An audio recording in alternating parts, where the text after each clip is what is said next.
Wholesale Hotline, where we cover everything to do with wholesale real estate. I'm Jamil Damji. I'm Brent Daniels. And I am Pace Morby. And together we cover the most important parts of wholesale real estate. Lead generation. Conversion of sellers into contracts. And dispositions. Guys, remember, when you're watching this show, do us a favor and squad up in the comments. Make sure that you are liking and subscribing to the YouTube channels and in the Facebook group Wholesale Hotline. Most important, we want to know we're doing a great job for you and helping you build your business. So go give us a review on iTunes and or Spotify. So squad up and enjoy the show.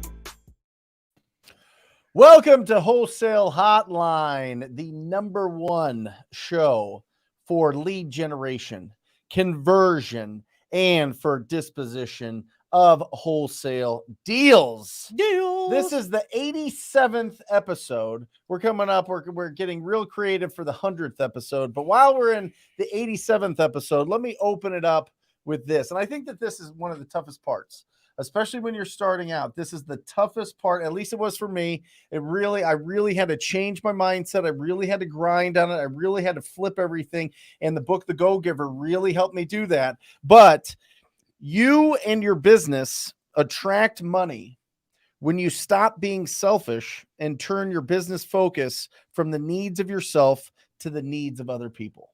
And I think that that is so hard.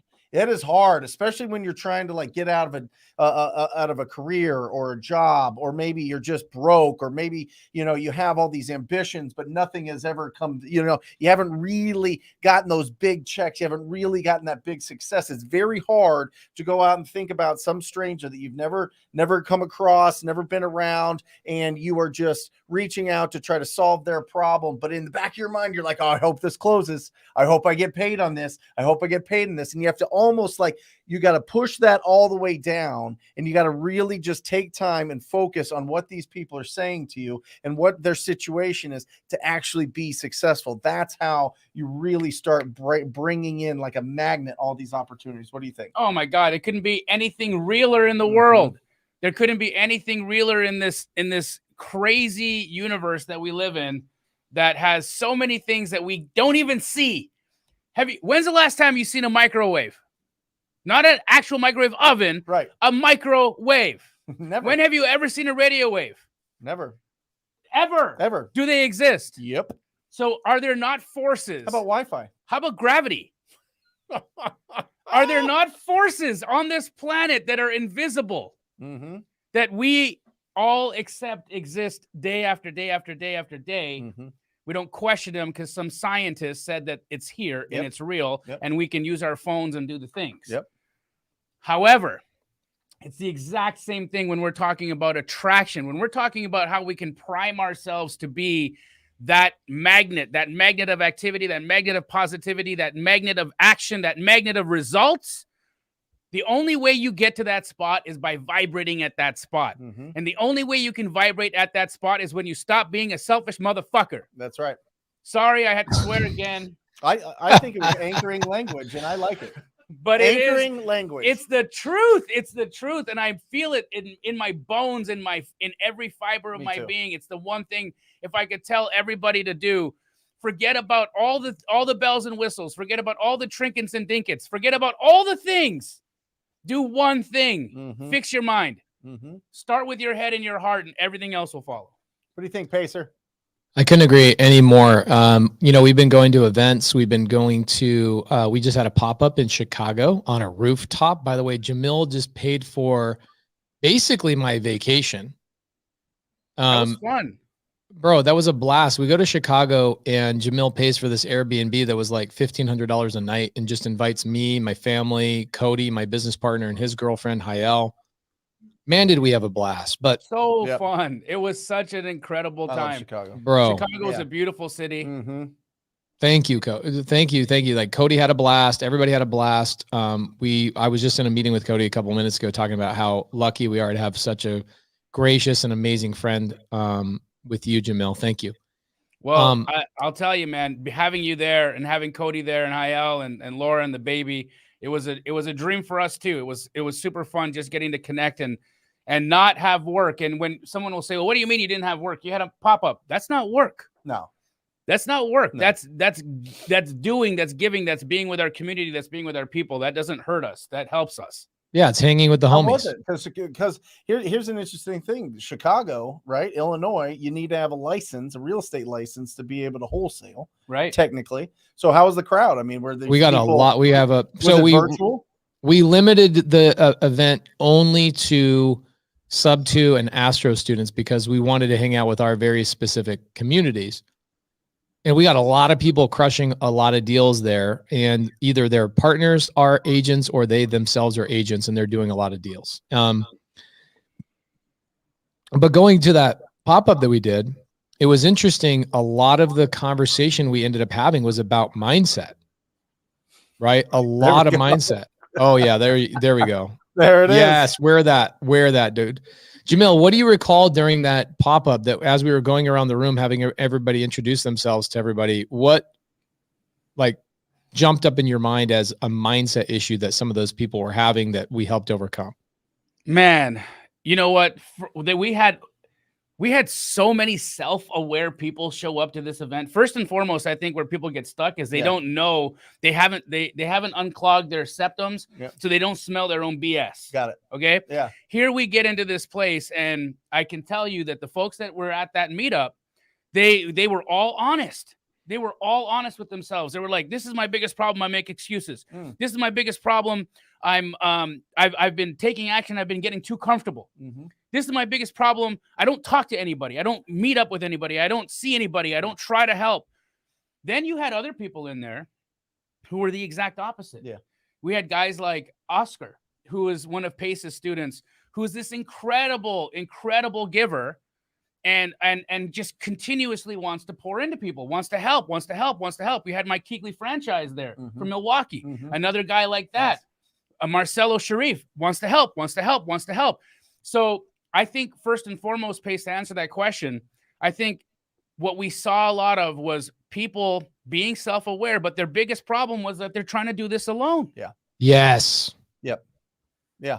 Well, and listen, that was the, I mean, that's been going on since we started. I mean, that's something that you and Pace really spearheaded. You guys decided, we're going to go around and show everybody how you can collaborate, right? And then that kind of turned into Wholesale Hotline, which really, because of COVID, was really kind of grounded you guys in a lot of ways. And this was like our outlet to be able to do that. And fortunately enough, you guys invited me to participate in it. And you can see in the comments, guys, squat up in the comments, find people that are around you. I just talked to Jared Frankham, and Jared just moved from Texas to North Carolina, and he's out there in a new market, and he's squatting up with everybody out there, driving for dollars, going out there, like just being around, creating, his environment in a new market. And he's in every single day in our Facebook group. He is documenting exactly what he's done. So it's just incredible. You don't have to, you don't have to overthink this. Just find people that are around you and ask them if you could do stuff together. Ask if you could be proactive. It's one thing if you want to sit down over a lunch and just talk about deals and this and that. It's a lot better when you go out and you drive for dollars and you knock on doors. You get together and you start having fun and making calls and reaching out to people, or maybe doing a lead follow-up, or maybe talking to real estate agents and connecting there, and really connecting with all of the other people that are in our industry, in our little world, so that you feel that your network is robust, that your network is proactive, that your network is, has an open line of communication. Once you have that, then the wind's behind your back, I think. 100%. 100%. Yeah. Yeah. So what's he doing out in North Carolina, by the way? Has he locked anything up yet? I know, Jared, you're here. Tell us how things are going, bro. Tell us how it's going, buddy. If we can support you in any way, can we amplify you at all, Jared? I love seeing you in the grassroots doing it, but also understand you've got friends. and you've got so many folks that want to just see you pop. So let's go. Dude, what you can look we good do? in that jacket. I mean, you Oh, know, man. I want to sneak out, but somebody said I might need help getting out of it. I'll tell you what, that looks good. That looks good. Oh, that's so good. Check that out. Jose Luis Guerrero says, Jamil, I'm a realtor in Arizona and currently squat up with your astro flipping student I met at the All-In Sub 2 event in Phoenix last Wednesday. Incredible. And I heard that event was phenomenal. I heard you were phenomenal on that stage, Pace.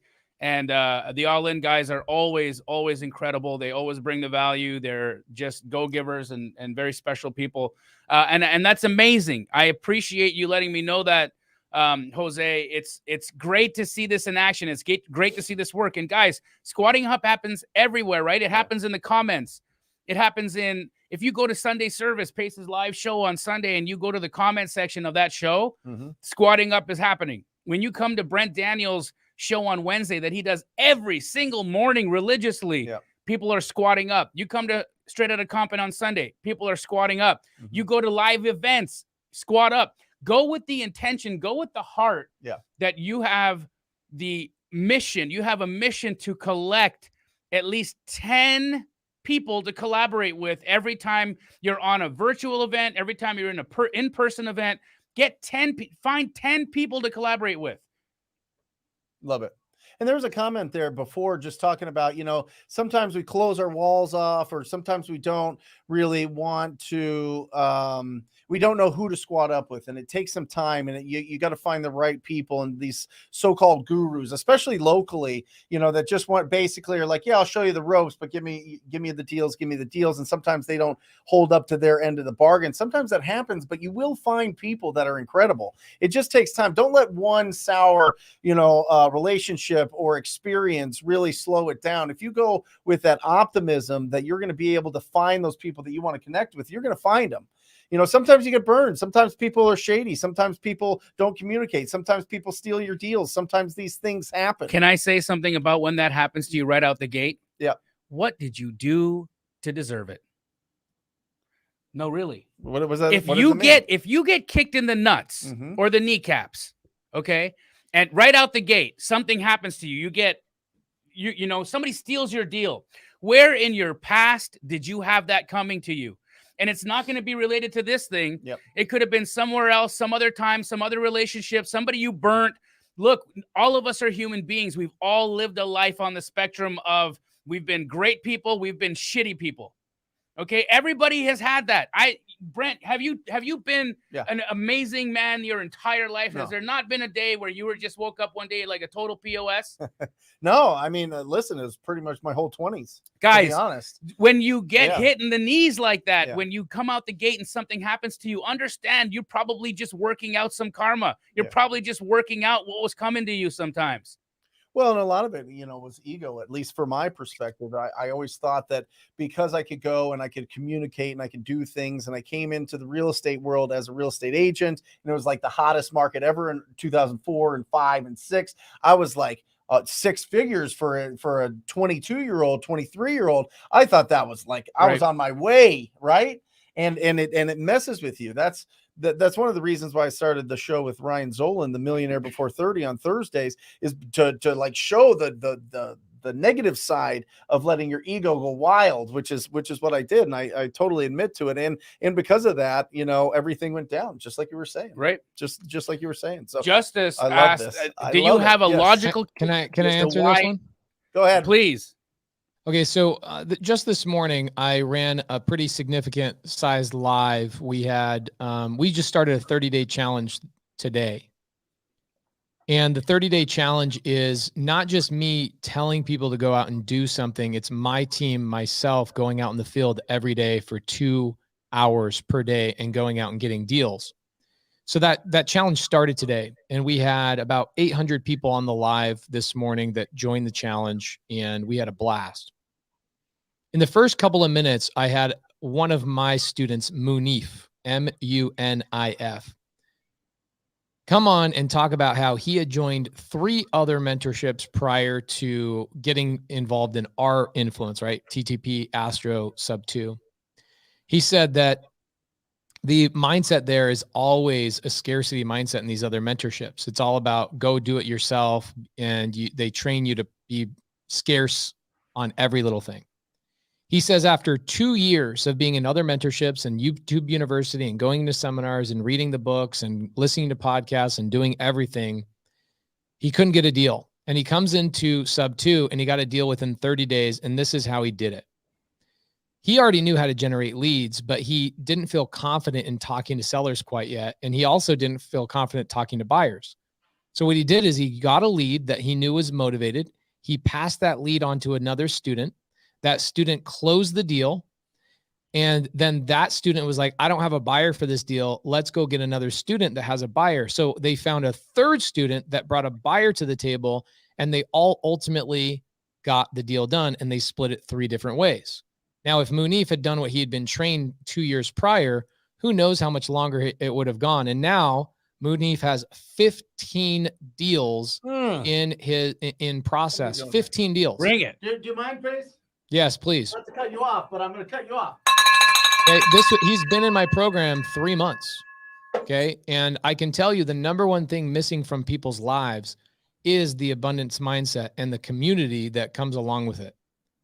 I can't do anything on my own. I never have done anything on my own, nor will I ever accomplish anything on my own, ever, ever, ever, ever. The logical case, Justice Soto, is right there. Munif, M-U-N-I-F. In fact, he probably is watching Wholesale Hotline because he's in here constantly coming in and telling people over and over and over, I'm somebody that would like to bring value to you in the comments. If you guys need help with something, I will help you out. Now, what is amazing about Munif is he asked me, he said, Pace, how do I give back? I've gotten so much value from this community. How do I give back? And I'm like, Munif, start a Twitch stream and stream your live seller calls every single day. And now he's got this amazing Twitch stream that people watch every day for free. And what's funny is he's getting deals out of providing value to other people. People are bringing leads for him to call. So I could go on and on and on, Justice Soto, and I appreciate the question. I don't think Justice, knowing Justice, I don't think he is questioning the abundance mindset. I think he understands that there's a lot of people in here that do.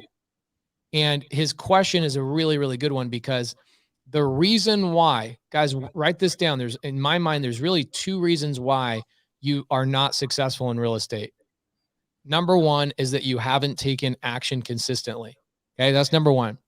The second reason why you haven't been successful in real estate is because you haven't had a community of like-minded people there to keep you taking action consistently. Because I can tell you right now, I am way more likely to show up places when I know my friends are there than when I'm just showing up there by myself. Yep. We're social creatures, guys. We're social creatures. We want to hang out with our friends. We want to be around our buddies. We want to hang out with the homies. So an abundance mindset and hanging out is a guaranteed way to stay consistent in this business.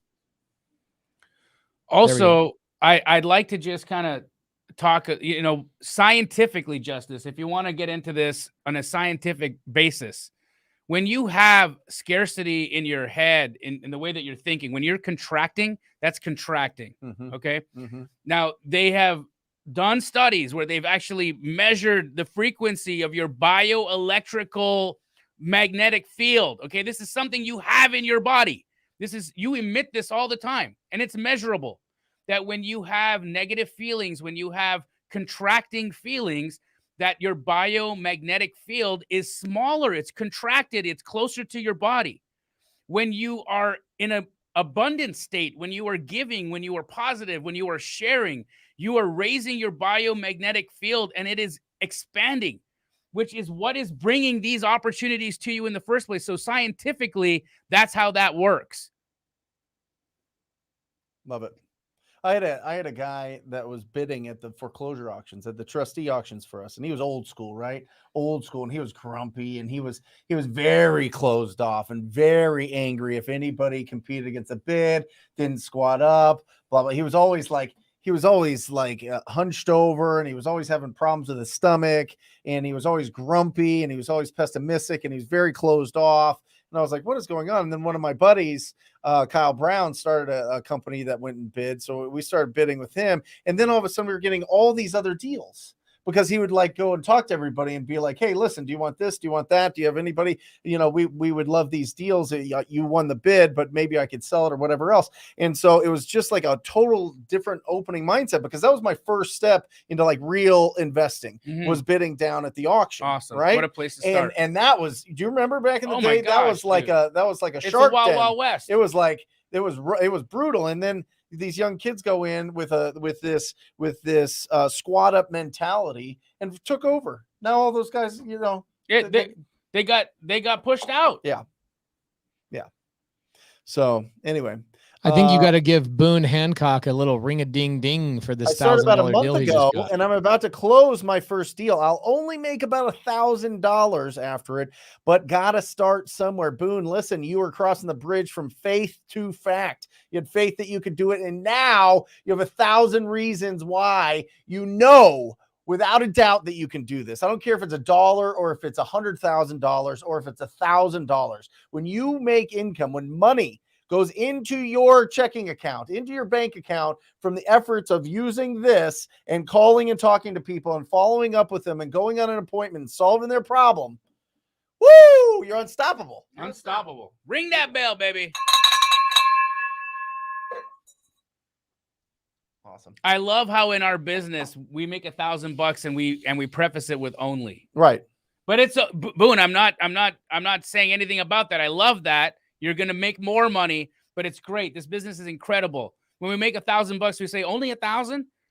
You go to a McDonald's worker and you're like, hey, you want $1,000? You're like, change their life. Well, there's people like giving $1,000 to like servers and stuff online and filming it. And they're like free. Yeah.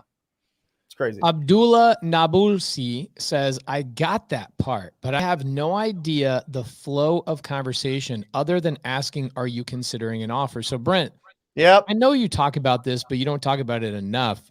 Yeah. If somebody needs a script of exactly what to say to a seller, how the flow of the conversation should go, where should I go to get that resource? ttpinsider.com. ttpinsider.com.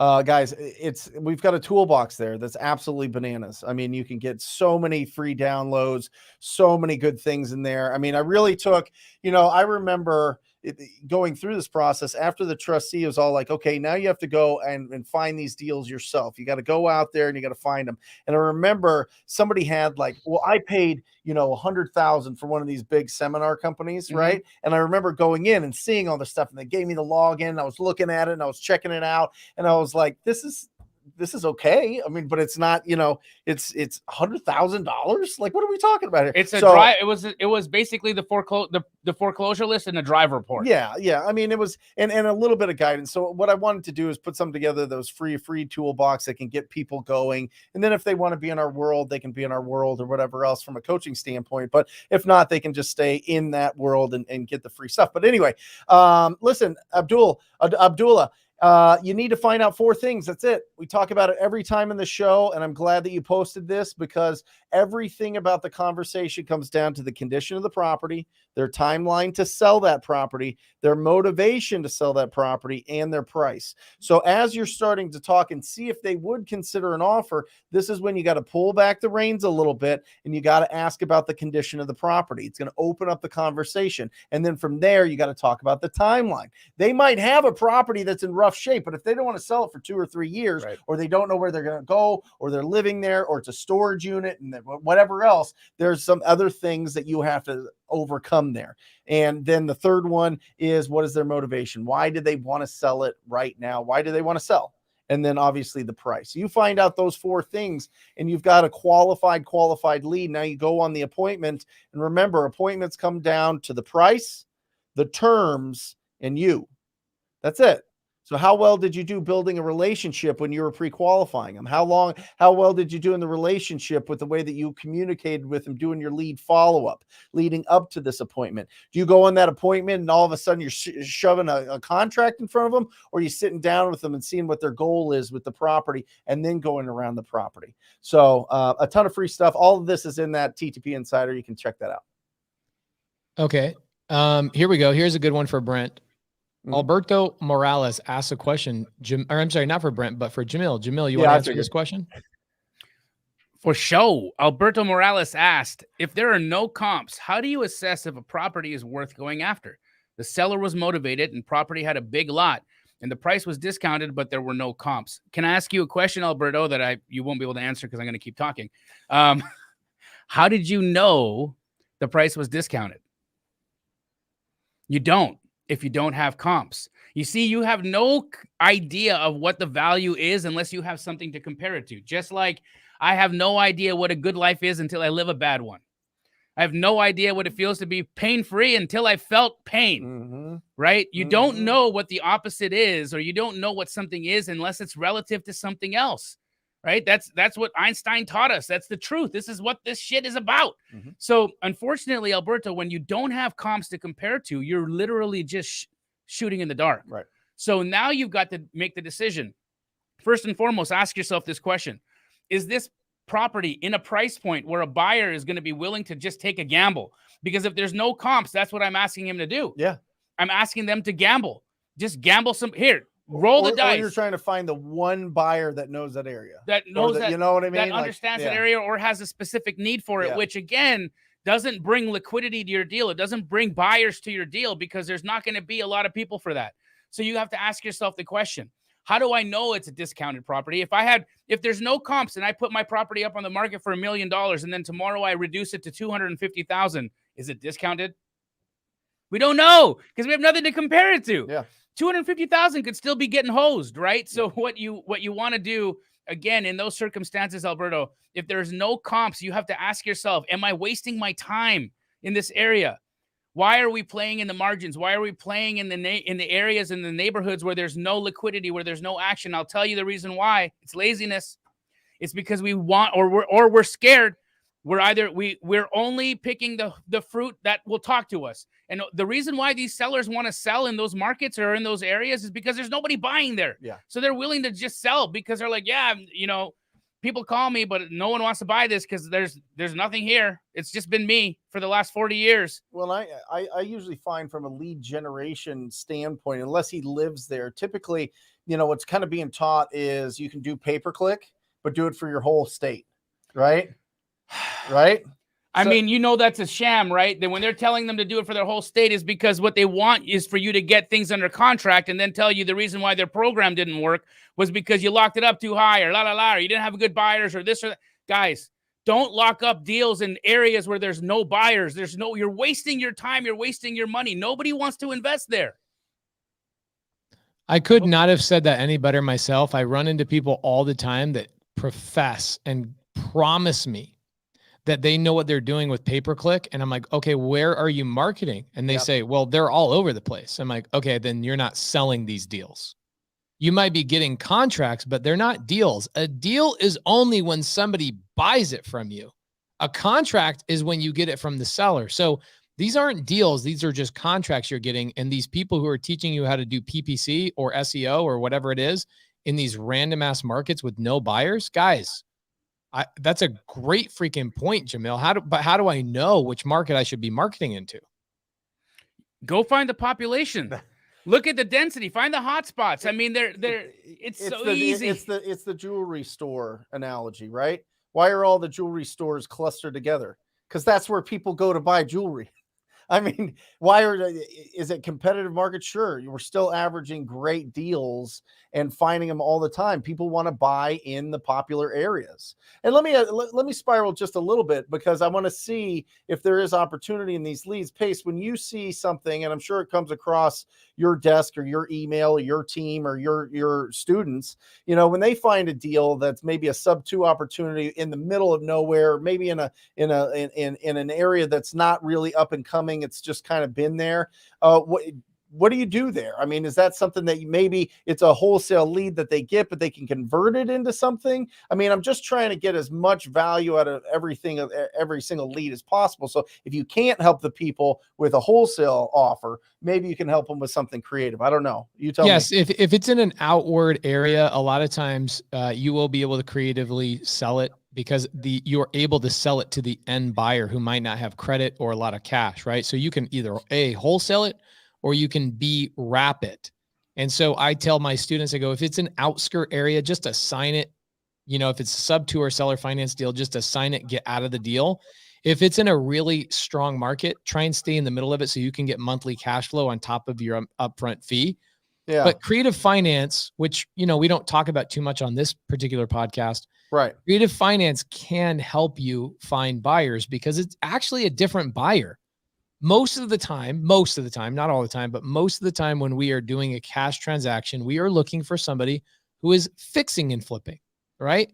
Or somebody who is buying and holding, an active investor, somebody who's buying multiple properties in that area. Right. We're not usually looking for a family to move into that property. Okay. Right. Because if it was a family that was going to be buying in that property, then that seller would have just sold it on the MLS. But that's not the situation. So creative finance, because you're bringing terms to the table, you actually can create buyers out of almost nothing. It's kind of crazy, but that's a whole nother conversation. So no, I think looking at every lead with different options, I think is important to, especially, I mean, listen, I don't think that people should go out and find these deals. I think as you're starting, go in where everybody's looking for opportunities where there's the most cash buyers, because you're going to get the most income the fastest. But if you do want to do a pay-per-click or an SEO type of strategy, or maybe it's, you know, maybe you call somebody, but they own a property that's out in the middle of nowhere. Maybe there's some way to salvage that and assign it to somebody else or make something from it. So either way, it's wholesaling, right? Right. You're going to that's a great point. You're going to end up wholesaling that deal, a creative deal, to an end buyer. It's a different type of buyer, right? And it's not going to be found on a buyer's list. It's not going to be found even on public record, because this is typically a family that wasn't able to qualify and might not have ever purchased a property ever in their life. Typically, we find these people, we find these people in 13 different places. I won't go through all 13 of them, but I'll go through some pretty obvious ones. Loan officers, when they decline people for getting a loan. Turndowns. Yep. Turndowns, right? Loan officer turndowns. Credit repair companies, because people are repairing their credit for one reason and one reason only, is because they want to buy a house, right? Another place to find people is on Craigslist or Facebook Marketplace. I had one student last year. Her name is Sabina. Jamil has actually met Sabina. She sold a creative finance deal and she had 700 inquiries by promoting it or talking about it on Facebook Marketplace. There is a tremendous amount of buyers for creative finance deals, people who can't get finance any other way. So yes, but still the same thing that Jamil is talking about still applies. Yeah. Don't go out into outskirt areas that you're only going to do one deal and find one buyer. Like, you want to be able to go market in places that you can scale a business that can be automated. You guys laughing at something that? No, I was helping him with the code. He didn't need it. He's like, get off of me. People are just clowning on my figure. Oh, it's a sexy figure, bro. What are you talking about? Oh boy. People are crazy. Anyway, I think we got a lot of energy here today, Jamil. Yes. You know why? Why? Because right before the show, Matt was telling us how Hulu is pushing the hell out of your show. We're on the front page of Hulu, bro. Yeah. Are you serious? Yeah. How about that? So, guys, I mean, come on. Everybody has Hulu. Yeah. If you got Hulu, you should be watching Triple Digit Flip. Triple Digit Flip, baby. What is it? Triple Digit Flip. Oh. Wait, you're joking me. It's on the front page of Hulu? Yeah. Yeah, the other night I was turned on Hulu on our TV and it was on the front page. Yep. Recommended. Yep. Recommended, baby. Recommended. Dude, that's insane. We're only on episode 3. Mm-hmm. Wowzers. Momentum, baby. Let's go. Awesome. Can I answer this one real quick? Arturo Cortez says, Pace, when does season 2 of Zero to Hero start? It started this morning. Awesome. Yep. It started this morning. We had 1,600 people in the challenge. 800 people showed up for the live this morning, because obviously people have kids and children to drop off at school and jobs and stuff like that. Yeah. So we recorded the first 2 hours of it this morning live. We sent it out to everybody that registered for it. And then tomorrow, this morning was a live training on exactly what we're planning on doing for 30 days. And then tomorrow, my partner, Matt Beard, myself are going to be out in the field, actually taking the action, giving you guys direction all throughout the day, while you guys watch us do the same exact actions. And then my sub 2 students are going to be helping people who have never done a deal squad up and say, bring your leads to me. I'll help you talk to your sellers if you've never spoken to a seller before. So that is season 2 of Zero to Hero, a 30-day driving for deals challenge using batchdriven.com. I love it. Beautiful. I started today. So you've been sleeping on my Instagram, bro. I only posted about 85 times the last 2 weeks. Come on, Arturo. Put your freaking notifications on, dog. There you go. There it is. Here's one. Christopher Cruz. Jamil, here's a great question for you, brother. Christopher Cruz asked, is it the right thing to ask a realtor how long the contract is, or does that make it a red flag? So I'm going to insert some words because I think I am understanding what Christopher's asking. What he wants to know is it a red flag to an agent to ask how long my inspection period is, or how long do I have to close? I would imagine inspection period because we're talking about wholesaling. Mm-hmm. And so he wants to know how long is his contract live and in play for him to still make a deal. See, I read it as him asking how long he's contracted to sell the house, the realtor. So I'm like way off. I think you're right. I think it's inspection. Okay. I think he's talking about inspection, not listing. Is the realtor putting the contract together for him? Well, if he's working with an agent, or if an agent brought him the deal, then yeah, right. Got it. So, Chris, that's what I'm assuming you're talking about. Is you're wondering if it's okay to ask an agent how long the inspection period is? Of course, man. Of course, it would be weird if you didn't. Right? An agent is looking for you to know what a contract and what the parts of the contracts are. Mm-hmm. So when they say things to you like title, ? EMD ? Mm-hmm. When they use acronyms, when they use these like things that are inside baseball, right? Mm-hmm. Inside baseball terms for real estate. EMD mean? Earnest money deposit. Right. What does COE mean? Close of escrow, baby. Mm-hmm. Right? Mm-hmm. When they're going to ask you these terms, or they start talking in these terms, they want to see, can you hang? Do you know what they're talking about? So getting your hands on a glossary of investor terms is not a bad idea.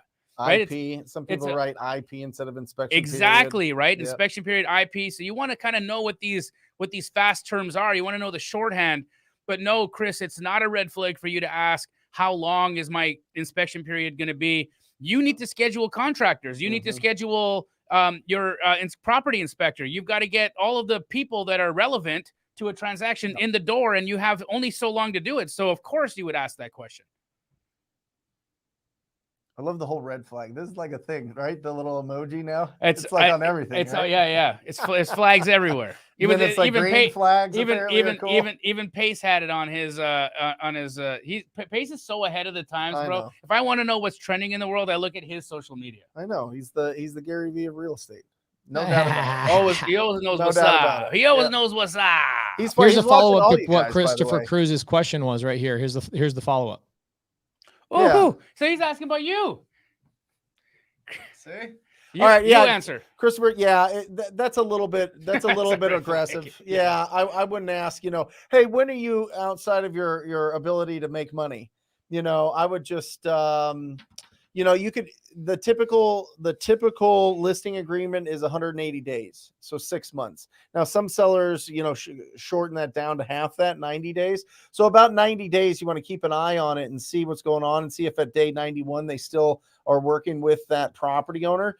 But then from there, I mean, if it's been on the market 91 days in this market, that's the red flag right there. Usually homeowners at that point are asking way too much for the property. So I would look at the way that I would filter the MLS deals is, does this need renovation? Does it need some sort of love? If these are really, really, really beautiful houses and they've been upgraded, but they're just staying on the market long, it's because the sellers just, they're just trying to push the value on it, and they're not going to take that. But if it needs some love, if it needs some serious renovation, those are the ones that I would encourage you to go after. Thank you, Jody. You're amazing. I really like this comment. Check this out. Jody says, I'm making new investor connections by telling people my mentor is Jamil. the star of Triple Digit Flip. And I send them a link to the show just using all the ammo I have to impress others. Ha, ha, ha. So Jody, I love this. I actually have a student yesterday DMs me and says, I got my first contract because I told the seller that you were my partner. Yep. And I sent them a link to your show and the seller signed the contract. How weird is that that's even a possible piece of credibility? Use it. Yeah. Use it. Yeah. We've had, I mean, deals between and joint ventures between TTP and Astro, TTP and Sub 2 TTP. I mean, you say TTP, people know that you're getting deals. They know that you're generating the leads. Day long. Yeah. First place I teach my students to go is go to TTP and Astro students. Go to TTP. Those people are doing deals. Yeah. Yep. Awesome. This is probably a good question for Brent Daniels. You talk about this a little bit more than most people. Yeah. I mean, it's okay. I mean, it just depends on how many you're sending out. You know, typically you get breaks the more that you send them out, and it depends on which company you're using. We use batch leads, and that keeps it very, very, very reasonable for us.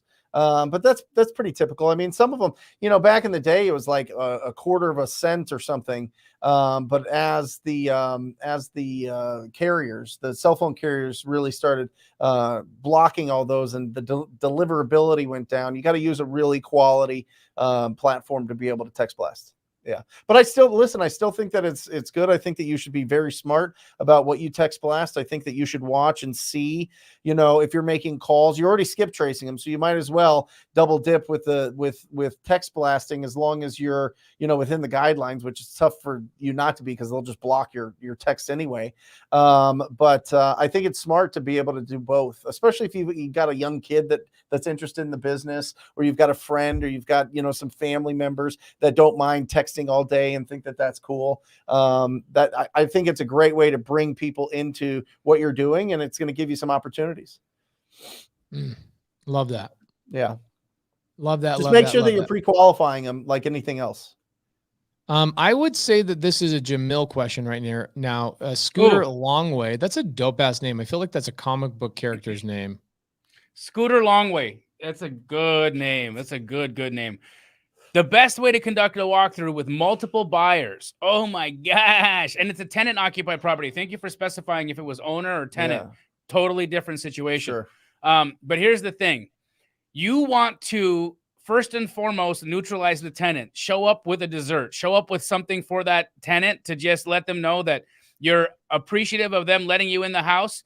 Did you just say neutralize the tenant? Yes.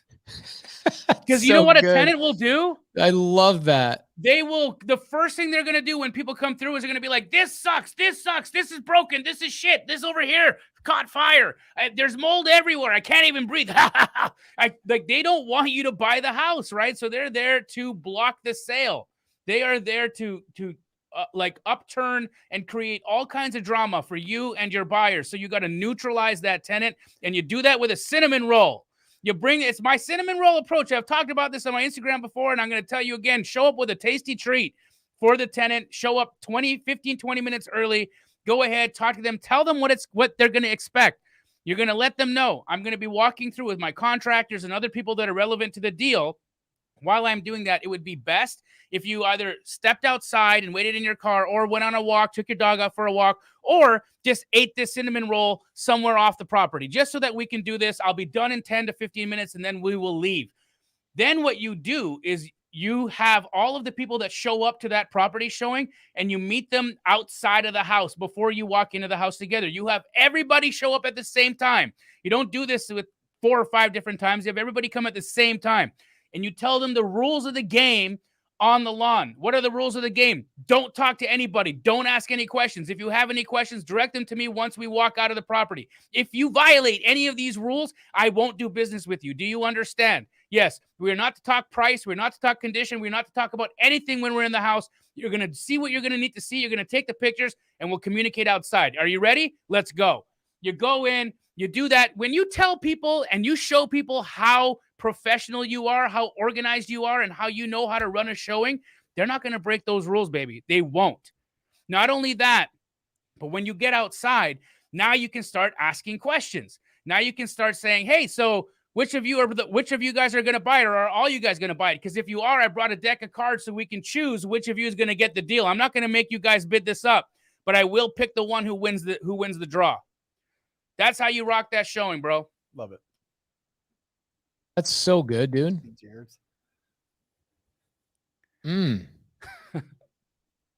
If they follow all the rules, do they get their own cinnamon? If you brought them, I mean, hey, you know what? They sell them in packs of 12. You might as well just go get a box. Make everybody happy. Yeah. Everybody's day's better with a cinnamon. Everybody's day with a Cinnabon. Come on. I want one. Ooh. Right, Boone says, can you answer the same question but owner occupied, Jamil? The only difference, Boone, is that the tenant is going to try to kill your deal. Okay?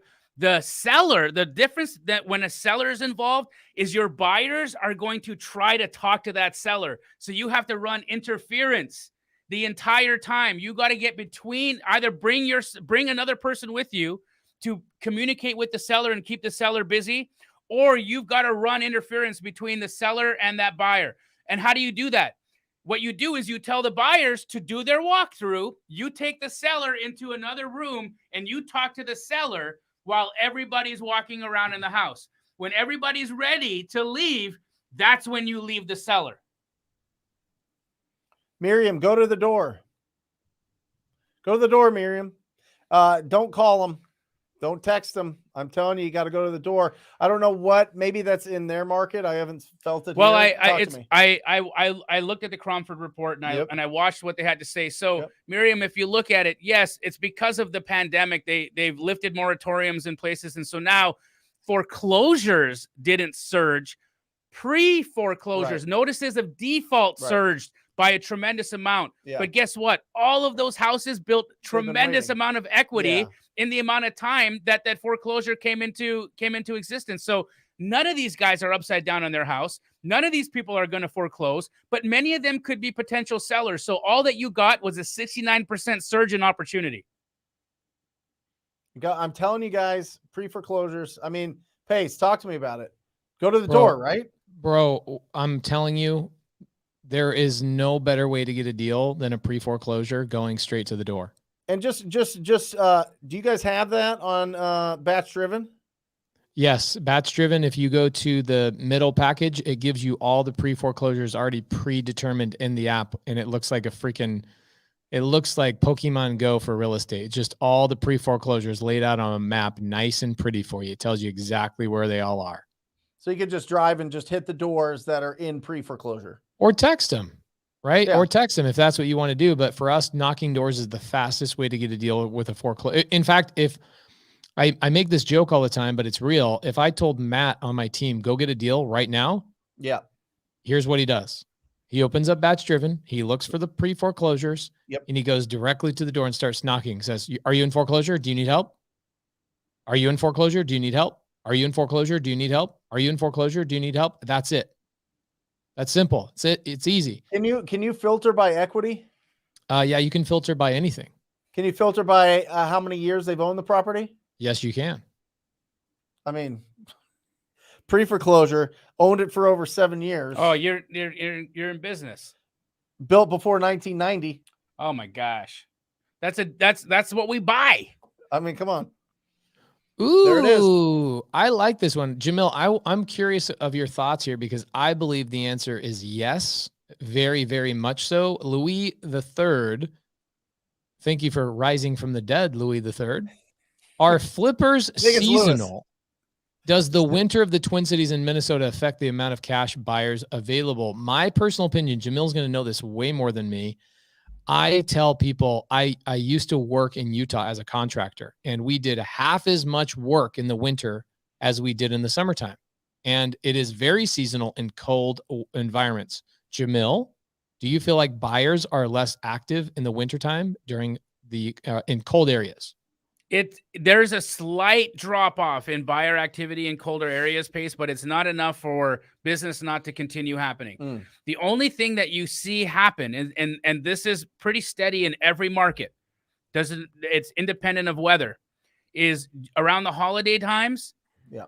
buy and hold buyers, fix and flip buyers, all buyers stop buying. And they do that because they go on holiday, or they don't want to have properties where they're trying to do renovations during the holiday time. So they want to come back and start purchasing after the fact, after the holidays are over. So yes, there is some seasonality with respect to when cash buyers want to pick up property. And that actually corresponds with what is happening in the retail space. A lot of these people are just cash flowing their flips, right? So a flip closes, they pull their money out, they buy another one. The flip closes, they pull their money out, they buy another one. That's how they roll. And so if they can't sell a house in Thanksgiving to Christmas time, that means that they're not going to get their money out of that house until January, which means that they're probably not going to buy until the middle of January. But what I can tell you, one of my busiest days, and this is like this every single year, is December 26th. Yep. December 26th is one of my busiest days at Keegley. We sell more houses that day than we typically do any day of the year. Why is that? Because people have been sitting on their butts That's for like 10 days and they want to get back to work and buy a house. Well, and also, I mean, listen, I mean, people are off. Title companies are off during the holidays. Yeah. So it all falls, and people want to get. They gotta put their money somewhere before the end of the year. Yes, sir. They got to do it. Yep. Hey, Jamil, thank you for selling me a deal today, by the way. Dude, I wanted to buy that. I know. I told my wife sends it over, and I go, if we don't buy that, Jamil will buy that. It was in Gilbert. It was a stucco tile. Yep. It was completely clean. Yep. And it backs a green. It backs a green belt. Okay. Model match. Yeah. Not backing a green belt. Yeah. Like piss poor renovation. Yeah. Was sold. So we sold. What did we sell to you at? Like 540. Like an iBuyer. 530. What was it? 540. 540. Yeah. The comp was 691 in Gilbert. Yeah, it needs. I'd say it needs a $40,000 renovation. So I'll be all into it, like maybe 600 after carry costs, closing costs, utilities, everything. We'll sell it for 690, maybe 699, because we'll do a kick-ass renovation, and maybe more. I mean, the renovation on the deal is really interesting. My comp. I almost want to pull this up. Can I pull it up? Pull it up. Yeah, let's analyze this deal. You guys know that I have to buy deals from Keegley, like everybody has to buy deals from Keegley. So I was competing against Laura. Wait. So you don't get it at the price they locked it up at? No, I buy it at the public price. Right. My team's got to eat. Yeah. I'm chasing him down a lot of times on his own deals. By the way, guys, we don't have like plants in Arizona, so a green belt is. Somebody put green belt question. That's just our attempt at having grass and green in neighborhoods. You want to see these ugly photos? Look, that was the rehab. That was the renovated house. I mean, what year do you think this was renovated? By the way, look at this. My guess is going to be with that rustic floor. So it's not gray, it's not white, it's rustic. That was 2017. Yeah. No, I was going to go 13. I'm thinking this was 2012, 2013. We didn't get rustic until 17. I'm telling you. Are you serious? Come on, dog. See, when did it get renovated? Does it say? We can read the notes. Let's look at it. But it does have that beigey brown walls. Maybe you guys are right, because that brown tone was like, no, there's too much white in there. What's it say? 5 years. You might be right. I might be right. 2016. Floor. Okay, but that's a 2017, 2016 floor, right? Come on, guys. All right. Okay. So it's a 4-year-old remodel. Yeah. Yep. Okay, so let's look at this little deal here, and I'll then go over to the house that we bought. So model match. Their landscape in the front yard is good. Exterior paint's done, but it's an outdated remodel. This is not what people are looking for anymore. Look at they've got carpet right here in the main living room. Guys, just spend the extra $400 and put the tile all the way to the freaking baseboard. My gosh. Look at them tiny little baseboards. So what did this one sell for? This sold for $691. Yeah, this sold for $691. Look at this. Is there a pool in the backyard on that one Pace? I forget. What's that?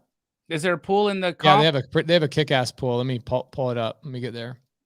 You also but look at the bathroom. Like, look how basic the bathroom is. They didn't change any of this lower, like, hang down area right here, right? The shower is just still that cultured marble. They did a new shower door, so that's really inexpensive. I love all those clothes just hanging out in that picture. Oh, it's the best. Love it. And With the crib. then The baby crib. these are original cabinets. They just painted the original cabinets, kept the white cultured marble. They did a new mirror, new toilet, new tile, or not new tile, but new toilet. Then they have an in-ground trampoline, which I thought this was really funny because Brent, did you ever jump on the trampoline with your homies? And don't you think you would have like crashed somebody into this thing? That is, my wife would absolutely make me rip that out immediately. That's Oh, like 100%. that's an injury waiting to Oh happen. my God. So bad. What are they doing? That So bad. So, but they've got nice pavers, Jamil. They got a little sand pit. I think that's what that is. Are you comfortable pulling up the deal that you bought? Yeah. It's I'll not pull a it up. I'm kick-ass gonna pull it up pool right now. pace. That's just a pool, dog. Yeah, I gotta pull. I know. gotta pull up what our competition is first. Let me pull up this other deal.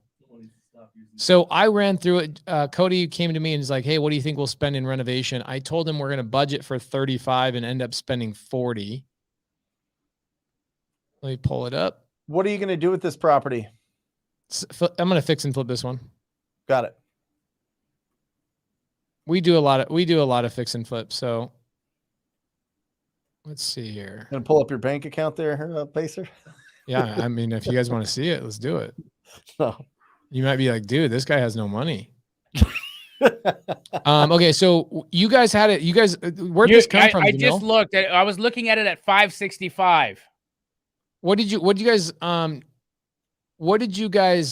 it from? Is this from an agent?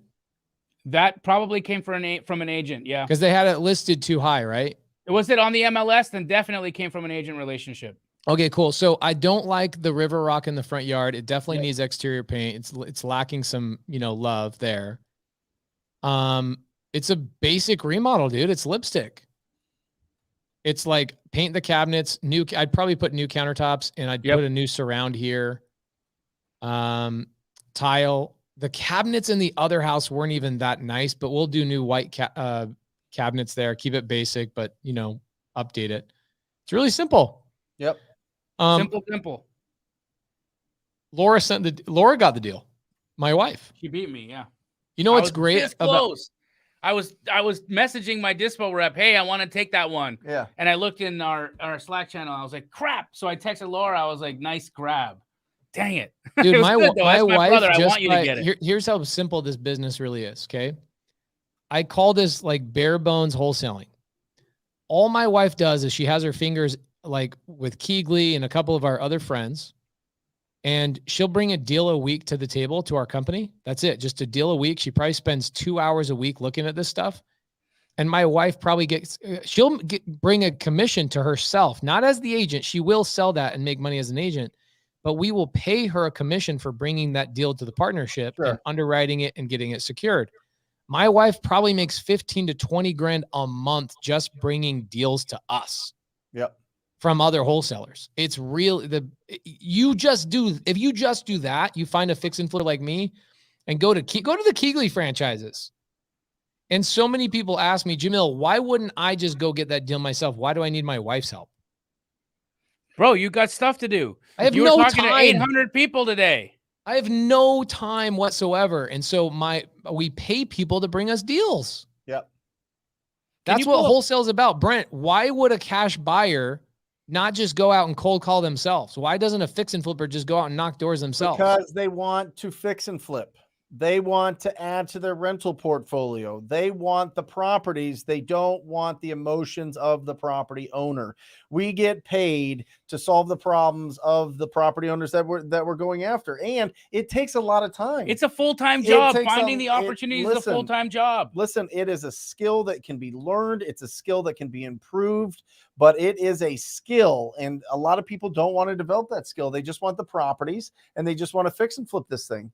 And, I think that this is an interesting question from Daniel on focusing on more buy and hold buyers versus fix and flip buyers. I will say, and I'm curious to get your opinion on this because you've got, you've got Keegley across the country. I feel like that's more for a cash flow market more than an appreciation market like we're in, because the biggest deals that we get are properties that need a lot of love, right? A lot of fix up. These are not move-in ready properties. We make way more, triple, quadruple more on deals that are fix and flip than we do on rentals, but maybe it's different in other markets. You hit the nail on the head, right? So in specific markets, Daniel, you're only going to be focusing on buy and hold buyers. When you're in places like Birmingham, Alabama, where to fix up the house, it's going to cost you $50,000 and it would only be worth $80,000 or $70,000 fixed up anyways. Who's going to do that deal? However, you might be able to get $1,500 a month once that property is fixed up. So who's going to do that deal as a buy and hold? A lot more people. So Daniel, it rather than making a sweeping generalization of, hey, I'm going to focus on this instead of this, bigger fees, la, la, la.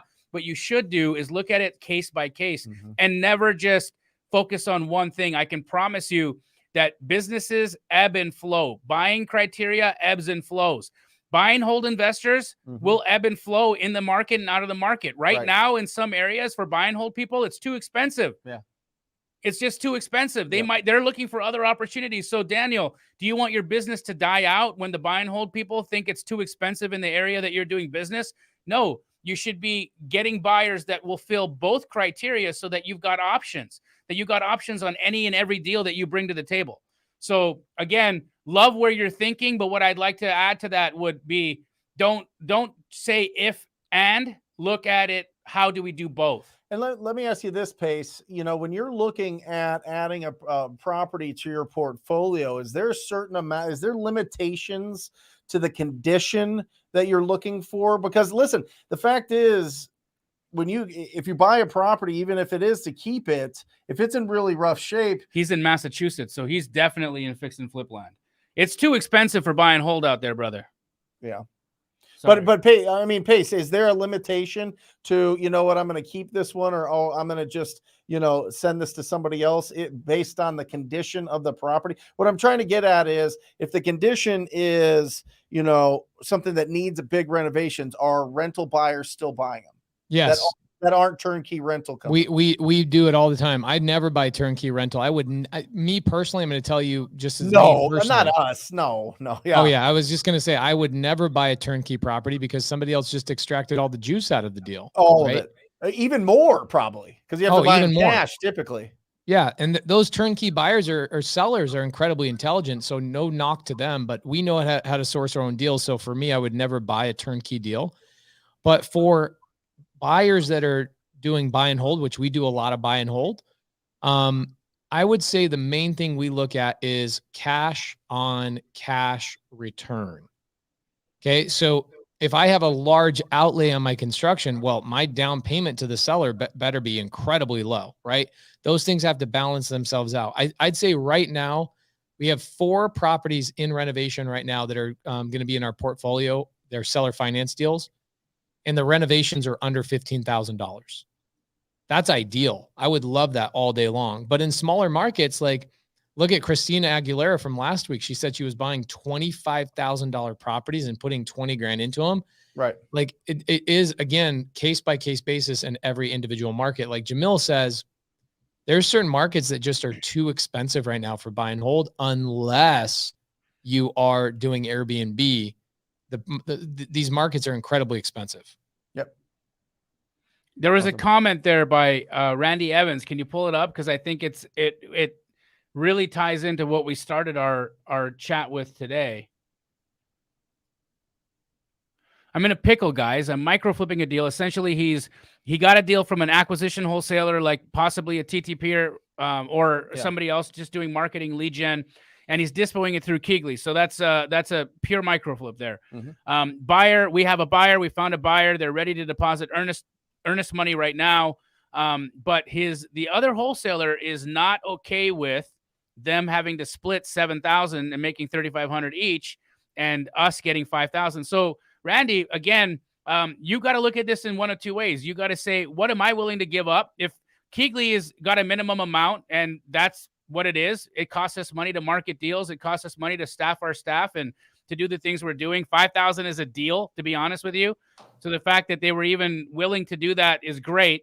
But the fact that the other wholesaler is not wanting to get a buyer in and do the deal when he doesn't even have his own buyer, when he doesn't have a competing offer, and is ready to walk away from $3,500 because someone else is making more money than him, I think that's the time for you to have some coaching with the guy, to talk to him a little bit about the way he's thinking. And if you can't get him to come around to the way that you're thinking, then maybe it's a conversation of, okay, what are you willing to give up to the other guy to make him feel good about it? Remember, he brought more value to the table, in all honesty, than you did, right? He brought the deal. Keegley brought the buyer. You're in the middle. So if you have to bend a little bit to make the guy happy, to bring him an opportunity, and you make some money, it's better to keep the relationship with the acquisition wholesaler and make them happy. And it's also good to establish a relationship with a dispo wholesaler. In this instance, it's Keegley. I don't even know the deal you're talking about, Randy, so I'm just speaking. But it's good to establish relationships. And if in the meantime, you get paid $2,000 or $1,500 to do that because you had to give $2,000 of it away to the other guy so he feels good about making more money, then great. You've got to figure out what math makes the deal work. But having a stonewall where you're saying, okay, well, if you're not going to make 35 and I'm not going to make 35, then we're not going to do the deal. Then guess what ends up happening? On day 9 of the inspection period, this person's going to want that buyer to come back and actually perform or do this deal, and that buyer will be gone. This is how people lose their shit in this business. That exact mindset. Love it. Can we go to Chris Islis up there? He said, okay, this is about wholesale question and answers. Chris, if you have a specific question, we'd love to hear it, bud. Sorry, sometimes we go off on different tangents. We're excited about real estate. So if you have a specific question, make sure that you ask it, bud, and we'll pop you on here. All right. And check that out. But yeah, it is. It's hard, and it's tough to get people to really understand that when everybody wins, everybody wins. But it's interesting. It's interesting. Do your best, Randy. I want to answer this one. Samuel Aronov, what's your minimum profit margin for fix and flips? My minimum profit margin we shoot for is 10% of the sales price needs to be my net profit. That's right. So let's say I sell a house for $500,000. I want to net 50 grand. That's my goal. Okay. That's minimum. Now we do deals making 75, 100,000, 150,000. On the TV show this year, we had, what was the biggest deal you think we made? There was one that was like $280,000 is probably I think we did. Haver was probably, or Vernon had to have been Haver. Yep. Haver was well over $200,000 profit margin. Those don't come around all that often, but they do come around the more you're in the game. But for us, it's a minimum of 10%. So let's say Jamil's team at Keegley sends me a deal, which they do frequently. And I can sell it for 400, but I want to make, if I sell it for 400 after renovation, I know I want to walk away with $40,000. That's my minimum. Yep. Okay. Now, if it is a bare minimum, like lipstick flip, I'm not going to lose any money. There's no way. It's a freaking grand slam, easy deal. Throw paint and carpet on the thing, and I can make 7.5%. I'll still do it. But it's just easy. Like I'm cleaning it up, throwing it on the market, and I'm going to walk away making 30 grand on it. I'll do that all day long. Okay. Now I'm going to answer another question for that. This is interesting. Let's say that I'm going through the winter months, right? And I have a slower pipeline because maybe less people are sending me deals, or my team is, wholesaling deals and my crew needs work. I will jump on a deal if I know I'm going to walk away making $10,000 on it just to keep my people busy. But that's an advanced strategy. I would never suggest that to people. But yes, we do it from time to time. Maybe 1 project, 2 projects a year. We'll jump on knowing we're going to make a small amount of money just to keep people busy. But it's very rare. But I'm just being honest. I'm being a full disclosure, full open book. But most of the time we're aiming for 10% or higher. That's great. And listen, how does that relate to wholesaling is the question. This is a cash buyer. You just peered inside the mind of a real cash buyer. These are things, if you pull out everything that's going on, everything that we're saying ties back to sourcing real estate, right? Lead generation, converting that to a signed agreement, and then dispo, right? So all of it plays in there. It might not be as on the nose as, the best list is a Driving for Dollars list with pre-foreclosures that were built before 1990 and have been owned for 7 years. I get it. But all of this is, I'm telling you, this is like next level stuff here. You got to really pull in what is being said here. What is the applicable, kind of education that I'm getting here. He just said, as things are slowing down in the winter months, I'm looking at something different. I'm looking at this, I'm looking at that. You can apply that to your business so that you can get more deals sold. All right. And that's the whole goal of the show. Jamil and Pace and Brent, what are your thoughts on Zillow pulling out of the flipping game temporarily? Are you surprised? It happens all the time. Yeah, and they didn't pull out of the flipping game. They just temporarily suspended purchasing. And the reason that they did that is because they have to exit out of all the things that they've been buying for the last 12 months. So I don't think it's indicative of guys. There's so much private equity in the market right now. There's so much Wall Street money. There's so much Silicon Valley money. United States homeowners or United States citizens don't own. Well, let me word this better. Your average U.S. citizen doesn't own more real estate now than companies do, than large, big investment companies do. There isn't going to be enough houses for people to own in the future. Let's call it what it is. Mm-hmm. They're absorbing so many of American homes. Why? For rent? For rent. And to what does protect that control? Against inflation. That's right. So what? They buy enough so that they can control the real estate market? They set the rent. They get to set the cash flow. Mm-hmm. Right? And if they own enough, then they create the demand. It's a timing thing. You 100%. Only have to own them for a certain amount of time before, right? Yeah. What do you think, Pacer? I agree with you 100%. I mean, you and I saw it on one of our flips this year, how intelligent Open Door is in messing with the purchase price and the sales price of houses. They own so many houses that they sell one and it affects their entire portfolio within a quarter mile of that house. And let's say they sell one house at a high price. It basically what they've essentially done. Actually, no, they buy one at a high price. They acquire, there you go. They acquire it at a very high price. They set a comp, which then raises the price of that entire neighborhood, homeowners as well. And they end up making, I don't know what they made in that transaction, probably $5 million, maybe more. Yeah. By overpaying on one house.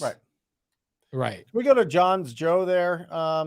Pace, do you mind if I tackle that one? Of course. Yeah. Let me roll up there. You guys must be a little bit higher than I am got right it now. There we go. Joan, so great question here. I think that this could be helpful for everybody. First of all, let's all remove the word convince. I know what you meant by it. I know that it's not like you're like whatever, but convince is you're never going to convince anybody to sell their property. You're not. I mean, you could be the most wordsmithy, you could put on the best presentation, you could be incredible, but convince is not the right word. Really what we're doing is we're deal finders, we're not deal creators. Like, let that all sink into your head. There's no magic words. We are deal finders, not creators. So, Jones, what you want to do is approach them and ask them about the condition of the property and then ask them about their timeline. That's going to give you a really good indication. The way that you ask about the timeline is typically I can get you your money in the next 2 weeks or 30 days. Do you have a preference, 2 weeks or 30 days? Oh, no, I can't get my money then. Okay. Well, and then this is going to tell you the motivation. If you know the condition and the condition's rough, that's where the bigger deals are going to be. And their timeline is not always, but usually the condition's either dated or need some serious renovation. The condition, the timeline, they're going to give you the motivation.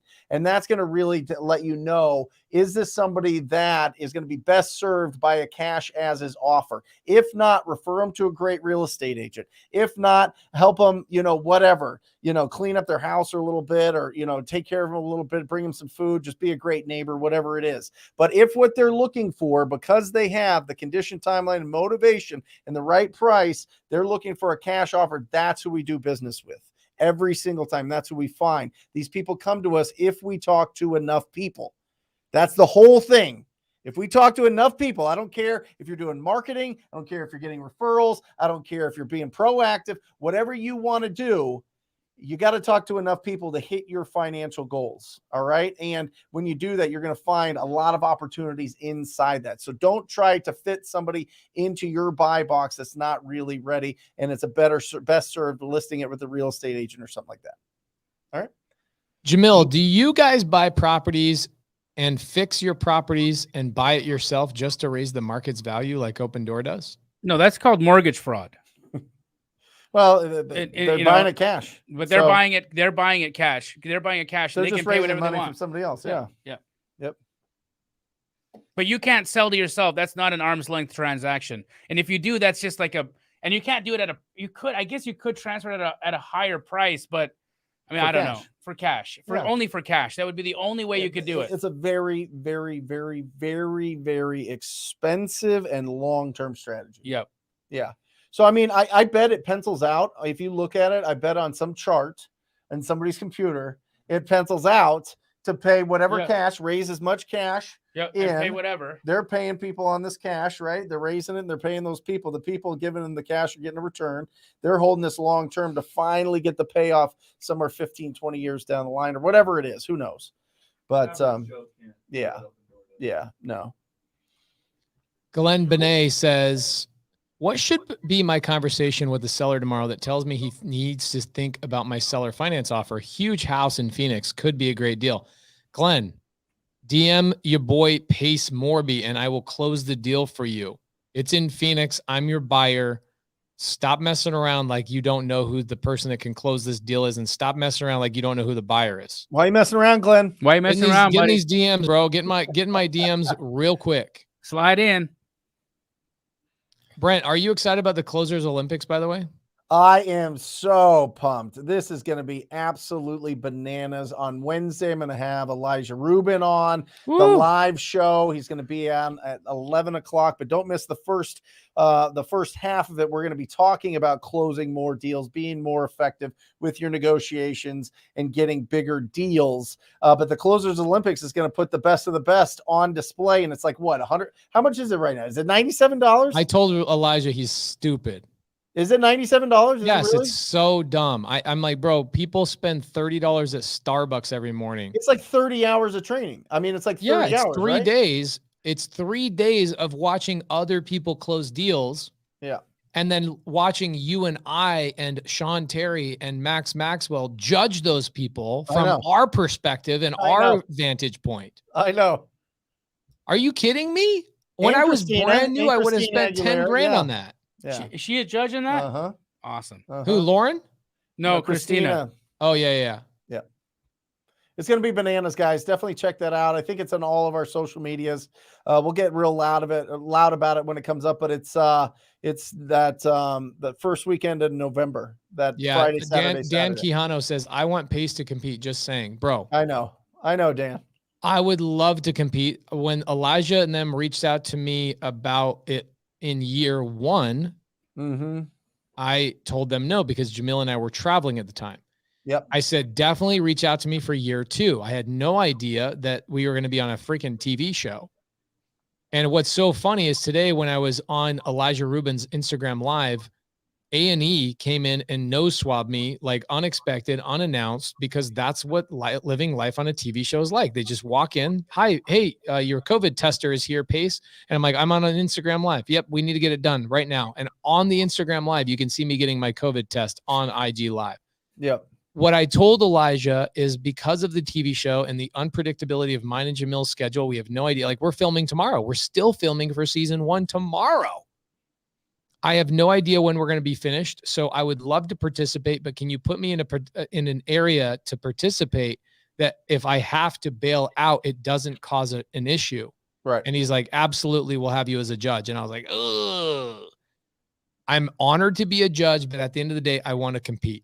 So Sure. I'm sorry, but the schedule doesn't permit, and I don't know if I can even be there for every day of judging as well. So, but like for real, it gets recorded. You get access to it, I think, for forever. And I think it goes up to like $300 the week of or something, right? $297 or $190. I don't know. I know that even if it was $397 right now, I look at that and I'm like, Brent, don't you think that would be like the craziest value? And I mean, guys, literally we get nothing out of this. It's not like, we get some sort of, whatever. bump on it. It's a lot of fun. These are people around the country that are going, they're going to go hard. I'm so pumped. Is Steve doing? No, Max is. Yeah. Max is doing it. We've got Lauren. Lauren Hardy? No. Vidalis's sister-in-law. Oh shit. Yeah. Lauren Kroll? Kroll. Oh, she's awesome. She is a. Can I say something just real quick to our audience, real quick? Yeah. Like for real. So anybody in our audience, there's 2 open spots to compete. And I'm going to tell you right now, Munif, Don Rich, Dan Quijano, a lot of my students right now in the side chat that are watching this live, you guys need to DM Elijah Rubin the word closer. Yep. And he will give you a tryout to get into one of the 2 remaining spots in the Closers Olympics. And I guarantee you, if one of my sub 2 students gets in there, they will take the entire cake. Woo! I'll bet Elijah Rubin $5,000 that if one of my student doesn't get into the program and doesn't win, I'll give him $5,000. Let's go, Munif. What are you doing, bro? I love it. Hey guys, you can just Google closer. I mean, I know we have a link and whatever else, but Closers Olympics, just Google it. I mean, you can't miss it. It's right there. So there you go. Awesome. Yeah, I'm really excited about that. Last year I was the judge for it. It was a long 2 days. And I'm really glad that it was opened up to a bunch of different judges, a lot of different people competing. It's going to be really great. Some of the people that you're like, I wonder if they're legit or not. You see them on Instagram, you see them on Facebook, you see them on their YouTubes and whatever. It's going to be a good time. It's going to be a good time. It's going to be a good time. Anyway. All right, here we go. A lot of people, if you don't know that, I'll say this one last thing. If you guys want to compete in the Closers Olympics, you could DM Elijah Rubin the word closer. Yep. All right. And he will give you a tryout. All right. Evan Gross, who are the best and most investor-friendly title companies in Michigan? Evan, I would reach out to my sub 2 students in my Creative Finance with Pace Morby Facebook group, and you will get connected with a title company. People are closing deals in my sub 2 mentorship all the time, not only for wholesale, but also for creative finance. Also, another person to reach out to is a good friend of the show, Jory Alston. Love it.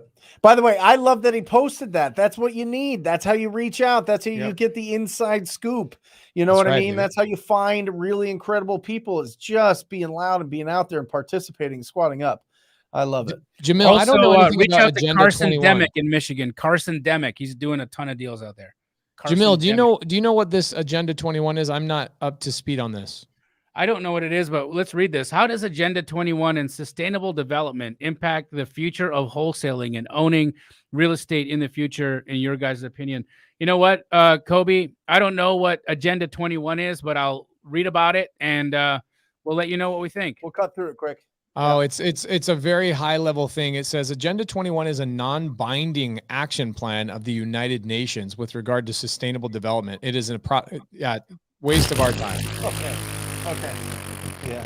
Okay. That's about as much effect as it has on the future of wholesaling and owning real estate in America. The United Nations can't do shit. I'm sorry, they can't. They can't get countries to do anything. It literally says it's a non-binding action plan. Non-binding action plan. Yeah. Even the binding action plans that nobody does anything about. When was it written? 1992. Okay. Yeah. Sherry says it's already been implemented in all your local planning departments. Sorry. Well, then hasn't affected us. Hasn't affected us. That's great to know. Yeah. Well, I think that only puts a stamp of approval on the fact that we are still wholesaling, we're still buying and holding, and if it's already been implemented, then it has an effect. Here's how affected we have been. We don't even know about it. That's how affected we've been. All right. Jones Joe says, so I have a lead and that house is on active foreclosure auction list. The homeowner owes the mortgage company $136,000. So my question is, what would be the appropriate way for me to approach him and how? Okay, Jones Joe, I want you to go watch the #1 video on YouTube right now. Okay. It is the most important video you could watch. It is the #1 video on wholesaling ever made on YouTube. And it is called Pre-Foreclosure Mastery. And it is on Brent Daniels' YouTube channel. I'm going to give you guys the link to it right now. Oh my gosh, And by the way, it has 500 million views. I wish, but it is a great video. It gives everything that you need there. Jones, I don't know if owing 136 is a deal. Right. What's it worth? So, you know, it's tough to know that. When you're done watching that video, then go watch the second best video on YouTube, which is me teaching people how to comp. So that you can understand what's this property worth, right? And if 136 owing is actually a thing or not. Nice, you know. Yep. And what was that? Was her name Cherie? Can you? We're not saying that this, what was it? Action Plan 21. Agenda 21 isn't a real thing. It sounds like it is. You were working at a county building, municipality or whatever when it was getting implemented, and that's cool. But the fact that it came into being in 1992, some point you saw it coming into play, never affected us in the wholesale business, hasn't affected me. I don't even know about it, right? So again, I appreciate that this has happened, but it hasn't had an effect.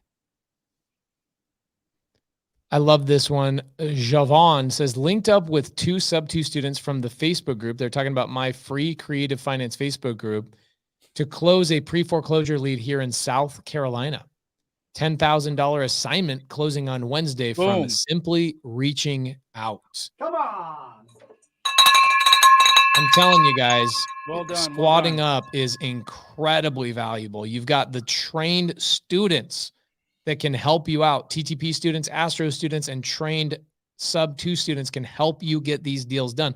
Somebody joined my free Facebook group, linked in with my students, and made $10,000. That's insane. Worth is $400K on that deal. That's nice. I want to just say that one more time. Yeah, say it. Somebody joined my free creative financing Facebook group and linked in with my students who have been trained, and they didn't pay me $1, and they made $10,000 by simply taking action and squatting up with trained professionals. That's right. $10,000. Amazing. Can that be overstated enough? Nope. I think it is so commonplace for all 3 of us to have this. This happens to us all the time, that it's like a daily, if not a couple of times a day type of occurrence, that we just glaze over this real quick. But holy crap, guys.